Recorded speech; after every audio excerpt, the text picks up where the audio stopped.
ಬಂಟ್ವಾಳದ ಬಿಸಿ road Dharmasthala Villupuram ರಾಷ್ಟ್ರೀಯ ಹೆದ್ದಾರಿ 275ರಲ್ಲಿ ರಸ್ತೆಯ ಮೇಲೆ ಮಣ್ಣು ರಾಶಿ ಹಾಕಿದ್ದು ರಾತ್ರಿ ಸಂಚರಿಸುವ ವಾಹನ ಸವಾರರಿಗೆ ಅಪಾಯ ಕಟ್ಟಿಟ್ಟ ಬುತ್ತಿಯಾಗಿದೆ. ಬಂಟ್ವಾಳ ಬೈಪಾಸ್ನಿಂದ ಬಿಸಿ ರೋಡ್ ಕಡೆಗೆ ಬರುವ ಮಯ್ಯರಬೈಲು ಎಂಬಲ್ಲಿ ರಸ್ತೆಯ ಮೇಲೆ ಲೋಡ್ನಷ್ಟು ಮಣ್ಣು ರಾಶಿ ಹಾಕಲಾಗಿದೆ. ರಸ್ತೆಯ ಬದಿಯಲ್ಲಿ ಗುಂಡಿಯನ್ನ ಮಾಡಿ ಅದರ ಮಣ್ಣು ರಸ್ತೆಗೆ ಹಾಕಲಾಗಿದೆ. ಇದು ರಾಷ್ಟ್ರೀಯ ಹೆದ್ದಾರಿ ಆಗಿದ್ದು ದಿನದ 24 ಗಂಟೆ ರಾತ್ರಿ ಹಗಲು ವಾಹನಗಳ ಸಂಚಾರ ನಿರಂತರವಾಗಿ ಇರುವುದರಿಂದ ರಸ್ತೆಯ ಮೇಲೆ ಅಪಾಯಕಾರಿಯಾಗಿ ಮಣ್ಣು ರಾಶಿ ಹಾಕಿರುವುದರ ಬಗ್ಗೆ ಸಾರ್ವಜನಿಕ ವಲಯದಲ್ಲಿ ಆಕ್ರೋಶ ವ್ಯಕ್ತವಾಗಿದೆ.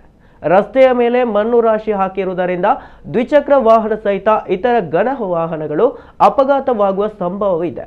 ಹಾಗಾಗಿ ಮಣ್ಣು ಹಾಕಿದವರು ಕೂಡಲೇ ತೆರವು ಮಾಡಿ ಸುಗಮ ಸಂಚಾರಕ್ಕೆ ಅವಕಾಶ ಮಾಡಿಕೊಡುವ ನಿಟ್ಟಿನಲ್ಲಿ ಸಂಬಂಧಪಟ್ಟ ಅಧಿಕಾರಿಗಳು ಕ್ರಮ ವಹಿಸಬೇಕು ಎಂಬ ಒತ್ತಾಯಗಳು ಕೇಳಿ ಬಂದಿವೆ.